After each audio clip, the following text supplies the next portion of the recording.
One of my favorite things about 90s laptops is just how many different brands were making them. Case in point, today's laptop. Or laptops, rather. What even is a WinBook anyway? Despite how it sounds, it wasn't a foreign generic brand like many other brands were. It was actually a subsidiary of Microelectronics Inc., which is the company behind the Micro Center chain of electronics stores inside of the US. The WinBook brand isn't really around today anymore.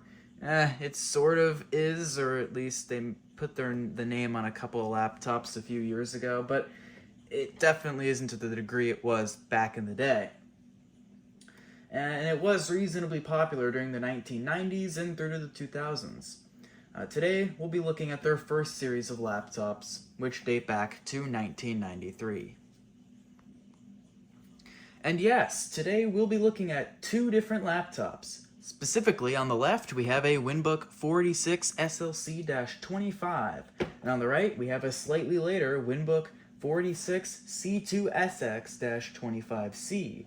They may share the same external design, but they have some interesting differences internally. That's about all for the intro though. Time to have a look at that external design and I/O, for which we'll be using the SLC laptop. These laptops definitely look a bit strange, especially around the hinge area. But I personally find them quite cool looking. The front is blank, besides for the display latch. The left side houses a single PCMCIA card slot and a built-in modem. Amazingly, this WinBook still has the rubber cover that goes into the PCMCIA slot. I'll bet you don't see that very often anymore. There's also the power switch over here. The rear has two exposed ports, the PS2 port and the power jack. And yeah, it's a weird one. If you need to build a custom power supply for one of these, I'll leave a link to where you can buy the plug for this connector in the description. The rest would be hidden behind two port doors, but mine has one missing. In fact, it's missing on both of mine, this one specifically. The right door houses the VGA out port and an expansion dock connector. The dock for these was actually a huge unit. It wasn't just a port replicator. It was much more similar to a PowerBook Duo dock, except you docked it open and didn't put a screen on top. But it did give you like a CD-ROM drive, full expansion cards, and some other cool stuff. The left door, if mine had one, would cover the parallel and serial ports. My C2SX WinBook actually has an additional thing here marked external battery. I don't know what this is for, and I've seen photos of SLC WinBooks that have this as well, but mine doesn't for some reason. The right side of these has the 3.5-inch high-density floppy drive and the cover for the battery bay.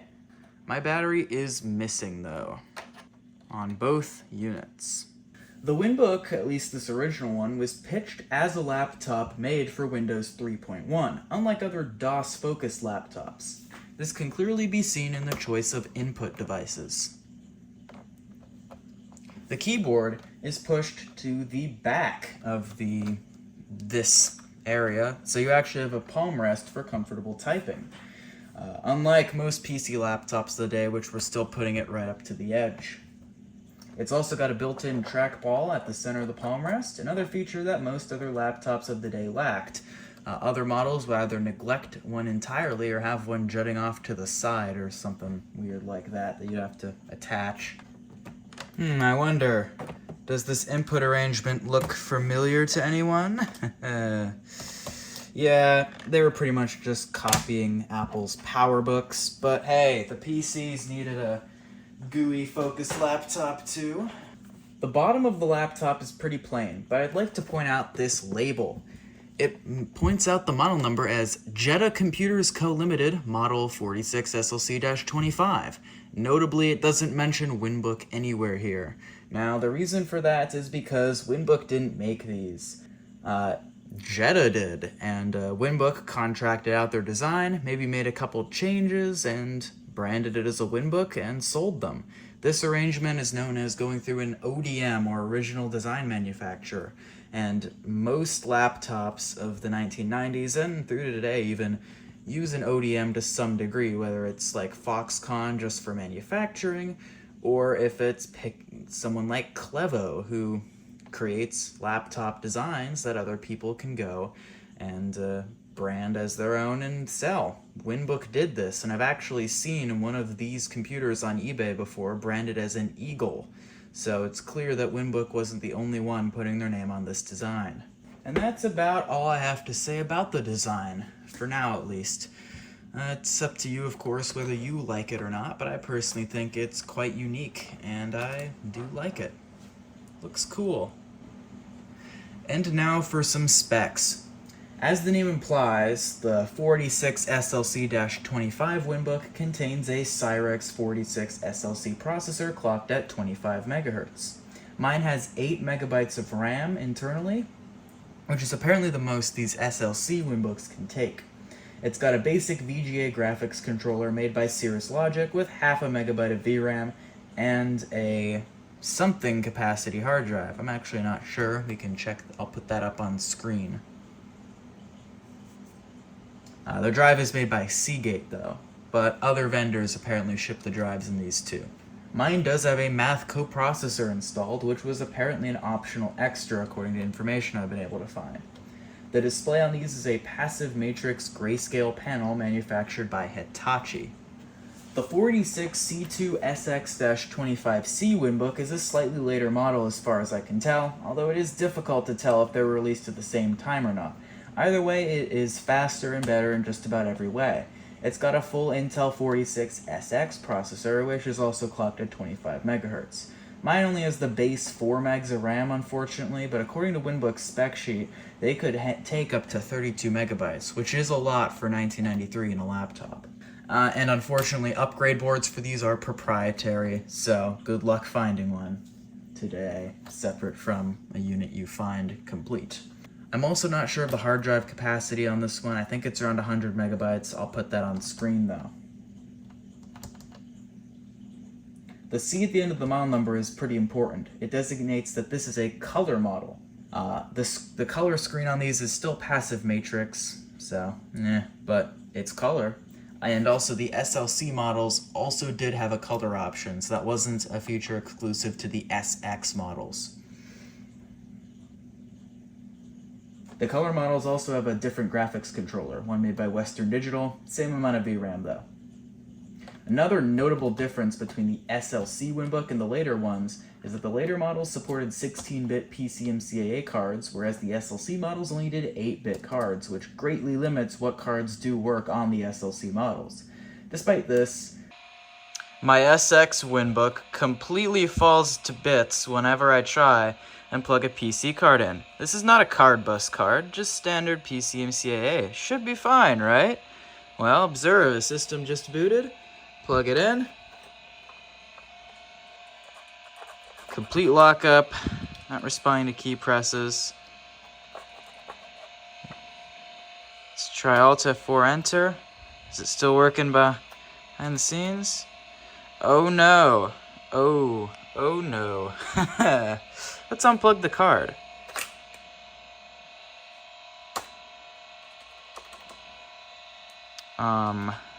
Since it appears in the background, it's still fine.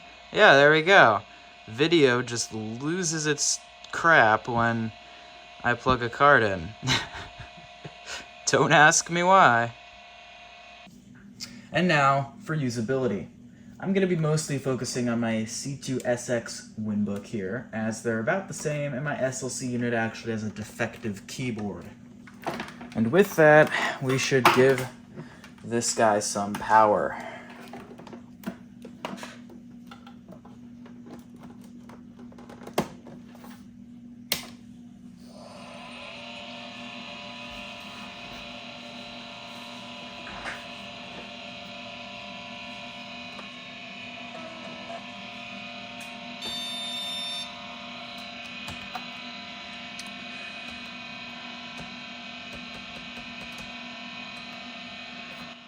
And there's that hard drive capacity. Looks like this one's got a 200 megabyte unit. Generally, speed on these feels right in line with what it's supposed to be for a laptop of this era on both models. It isn't lightning fast, but I don't have any real complaints about the speed either. Input-wise, unfortunately, isn't great. The trackball that these use appears to be the same one used in just about every PC laptop at the time, which is unfortunate as it's really too small and doesn't track nearly as well as the ones Apple used on their PowerBook 100 series laptops. It's by no means unusable, but it is hard to switch to one of these after using a PowerBook trackball. Sort of echoes how good Apple's trackpads are now compared to the PC industry, huh? The trackball may be serviceable, but the keyboard is dreadful. It suffers from binding key syndrome, as I call it, where the key has a hard time pressing down at the edges. Take a look. Center, no problem. Edges, get stuck. Yeah, that's a surprisingly common problem on laptop keyboards of this era, and it really makes it unpleasant to use, especially for fast typing. I have to assume some of this issue can be put down to plastic aging and slate shrinkage and that sort of thing, I can't imagine they were this bad from the factory. I tried adding a bit of lithium grease to the plungers on one of the keys to see if it would help, but it didn't. A real shame. Display quality on both is pretty darn good for passive matrix standards, and there is that hard drive capacity on the grayscale unit. The grayscale unit looks decent, with less ghosting than some other sharp-made panels I've seen. My contrast control is a bit jumpy though. I suspect it's in need of some deoxit, so it can be a bit fiddly to get it adjusted, but once you do, looks pretty good. It does have some, jail bars, though, on screens like the Windows 3.1 startup from the looks of it, but that's really minor compared to some of the awful ghosting I've seen from other grayscale passive matrix panels. Besides for the refresh rate, this is definitely serviceable. This is also a good time to highlight one other difference I've seen between the two models. On my SLC unit, the clickers here use these really satisfying clicky micro switches. They're definitely more clacky on the C2SX, as those use little buttons instead. The real highlight, in my opinion, though, is the color model. To show you why, I'm going to enter into Planet X3.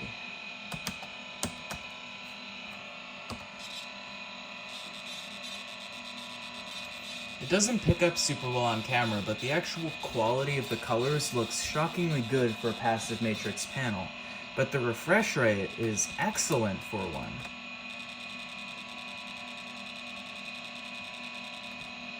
Moving objects don't really disappear, and I think if I fiddle with the contrast a bit more, I can get it even better. Yeah, look at that. That is no TFT, but it is about the best you could ask for out of an STN panel. In my opinion, at least, I think so. This is completely playable and beyond that. So much better than some other passive matrix panels. I mean, these don't really even blend together very much. I mean, you never see that.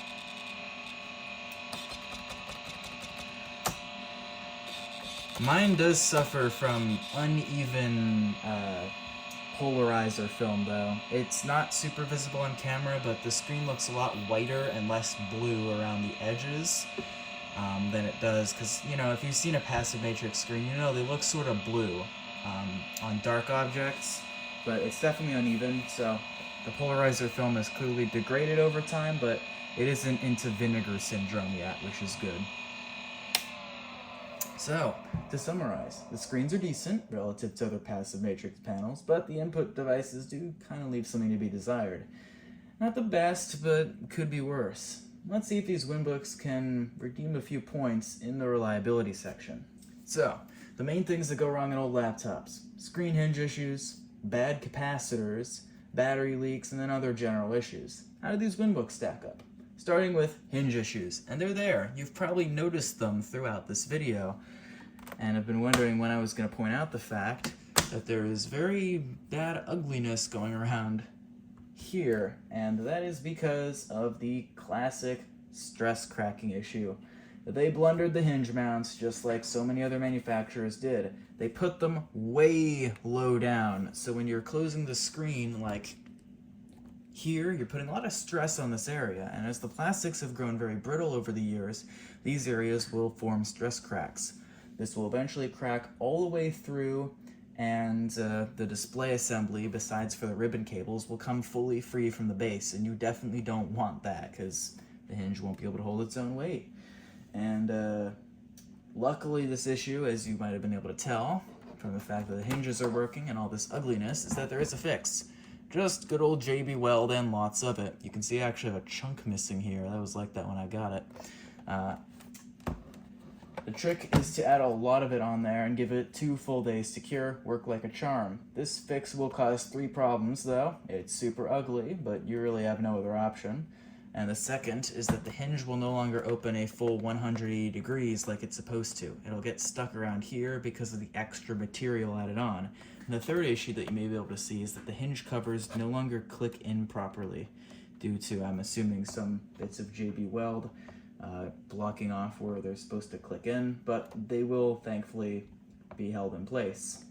But because of that gap, they can catch on the base. So you heard that loud click? That was one of them like catching and then snapping forward. So you do sort of have to press them in when you're closing the screen. None of this is ideal, but it is a lot better than having a busted hinge. So for me, it is definitely worth the fix. And thankfully you can fix it, unlike the PS Note 425 in the last video, which you really can't very well. At least, not that I've been able to figure out. And you're gonna run into this, or hinge issues of some kind on just about every vintage laptop out there, so this is definitely no exception. Well, what about capacitors? You'll be happy to hear that neither the color or grayscale models contain a single surface mount electrolytic capacitor throughout the entire system. However, there are several through-hole caps on the DC power board in both models. My SLC WinBook has an intermittent no-post issue that happens if I try to restart it after it's been running for a while. I suspect those caps are at fault. The Hitachi screen in the grayscale models don't have a single electrolytic cap at all. The Color Sharp screen does, but they're the less failure-prone through-hole caps. I'd still replace them, and I will soon in mine, but it isn't mission-critical to do so. At least it usually isn't. Battery-wise, these are about as problematic as a lot of other laptops. The main battery is a nickel metal hydride pack, which can and will leak. Neither of my units came with a battery pack, though, and neither show evidence of a previous leak, so I got lucky there. The CMOS batteries are an issue, though. Like most other laptops of the 90s, they are Varta-made packs that definitely leak. This one's actually old enough to use NiCad cells, though, instead of nickel metal hydride cells. I think the NIMH ones leak worse. Luckily, you got a little more lucky on these. The NiCad ones do leak, but seemingly not as catastrophically as the nickel metal hydride ones we saw later, which is better. Thankfully, they put the battery reasonably far away from anything important, so you'd have to have a real bad leak for it to be an issue. I'll put a diagram up on screen that I made of the internal layout of one of these. This is most unlike many other laptops, which put the battery directly over the motherboard. WinBook actually committed this sin with their next series of laptops, the WinBook XP series, which sucks because I really want one of those. But a different ODM made those. That was ASE Tech's fault, not Jetta, who made these. So, yeah. As for other problems, the keyboard ribbon cable is weak in its age. Remember earlier when I mentioned my SLC has a defective keyboard? It's because when you unbend the ribbon as you're taking one of these apart, that's been bent in a certain way for 30 years, it'll develop internal microfractures, and certain keys will stop working. And yeah, that's what happened to my SLCs. So luckily I was extra careful with this one when I was getting the CMOS battery out, and managed to avoid that issue here. The floppy drives are also always going to be dead. They are belt drive. That is all I should even need to say. They aren't made by Citizen though. Mitsumi's at fault for these. I looked up but couldn't find any replacement belts advertised for this model, but I'll bet you could find a compatible one if you measured an original. The fact is though, I've got 3 drives, one of my units came with a spare, and not one works due to this issue. You're not going to avoid it. And one last note, as I mentioned earlier, is the power supply. It uses this really weird connector. This makes finding one a necessity unless you're ready to build your own. The adapter itself seems reasonably reliable, although it could likely benefit from a recap. I did open it up. It's very easy. There are just 4 screws hidden under these stoppers, and it pops right open. They have a few Rubicon caps in there. They're old. I should probably replace them soon, but they don't seem especially failure prone, at least compared to some other vintage laptop PSUs I've seen. But yeah. So, well, you may be saying this is a really unreliable laptop by the sounds of it, but you know, it really isn't that much worse than any other laptops from this time. They all have these sort of issues like bad caps, bad belts, bad hinges, and general fragility in their age. This is just the sort of thing that you're gonna have to deal with when working on old laptops. But luckily you can avoid them all, just about, so hey. So then, how would I rate these original WinBooks on my out of 10 scale? I'm giving these a middle of the pack 5 out of 10. Compared to the IBM PS Note 425 from the last episode of Vintage Laptop Review, which got a 3 out of 10, these WinBooks have better reliability, better screens, and are easier to maintain in my opinion. They are also relatively thin for the time, which is definitely something to note. A lot of laptops are way chunkier than this. But they do have a vastly worse keyboard than the PS Note, which makes them not so nice to use for typing. The main things that are getting these WinBooks 2 points higher is the screen quality and the fact that you can at least fix the hinges. Still though, neither of these so far have been what I'd call good laptops, because they all have some major flaw that makes them not too great to use. Like, a lot of people will avoid anything with a passive matrix screen. I don't care, but a lot of people do. And the main thing for me is the keyboard. That's the real deal breaker. Otherwise, these are pretty nice. They do have one other weird quirk though, and it's with the PS2 port. It only works with mice. You need a stupid special adapter to work with keyboards. So if you do have one of these with a bad keyboard, like I do, you can't just hook up an external one. It will not work. So that is kind of a shame. Anyways, so that's been a review, comprehensive review of these first-gen WinBook laptops. If you did enjoy this, I'd much appreciate a like, and if you want to see more, always consider subscribing. And with that, I will see you all next time. Hope you enjoyed.